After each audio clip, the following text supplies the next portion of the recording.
everybody, it's Chef Apra. Welcome to my backyard. Thank you so much for joining me for another quick little live cooking class. Today we're going to make a wonderful, sweet, gluten-free, delicious dessert or snack using our beautiful mini seedless watermelon. A way to make sure that this is ready to eat is you give it that little thump. If it sounds nice and meaty and yet a tiny bit hollow, like that, you know you're good to go. Okay, let's get started. So I'm going to take a very sharp chef knife and I'm going to cut a tiny piece of the bottom off so I can have safety and stability so it's not going to roll around.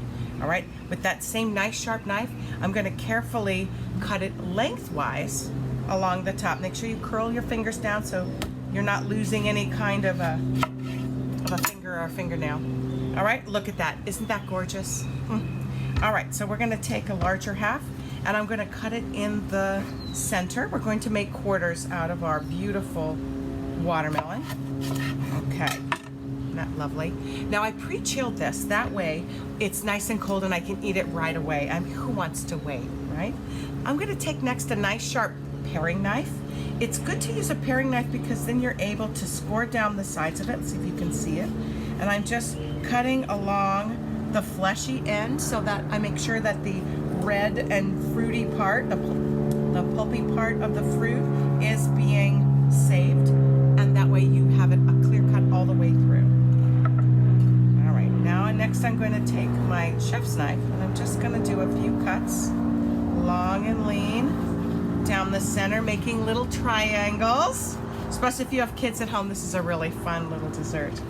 And then I'm just going to push a few pieces here and there and just kind of make it a little presentational. It's kind of fun, and move it around so that it looks kind of messy and exciting, so you get a little bit of a dimension going.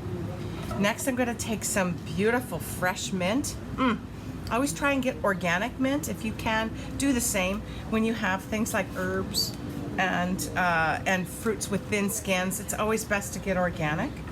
And I'm just going to take a few leaves and I'm going to put them all together like a little cigar, is my little saying I say. And I roll them up and I give, with a nice sharp chef knife, I'm going to do what they call a chiffonade cut. If you don't have the skill set for making chiffonade, you can just do a coarse chop. If you don't care for mint, omit it. You don't have to have it. And I just take a little bit of this and I'm going to sprinkle about a quarter of what I have here on top. It's going to give a lot of freshness. The rest I'll reserve for the rest of my pieces when we enjoy that a little later. Then I'm going to take the beautiful lime, also organic, and I'm going to first roll it back and forth, and that helps bring those nice juices and oils out to the surface. I'm going to take my famous and wonderful microplane, which is a zester, if you have a zester at home, or a box grater with the finest side of it. You can use that too. And I'm just going to tap a little bit of lime zest on top. I find it so pretty. Now, you don't need to do this next step. It's just per preference. I just think it's really fun to have a little element of brightness and an extra flavor palette. And I just take a little quarter of a lime and I'm just going to do a little light dance of it on top of the watermelon, and look how pretty that is. Isn't that gorgeous to have as a little dessert, a snack, an appetizer? You can do the rest of your watermelon and put it on a platter or a larger platter, or you can cut them in even smaller pieces. I'm just going to take this beautiful one that's just sitting waiting for me to take a taste of it. Cheers. I wish you were here to join me.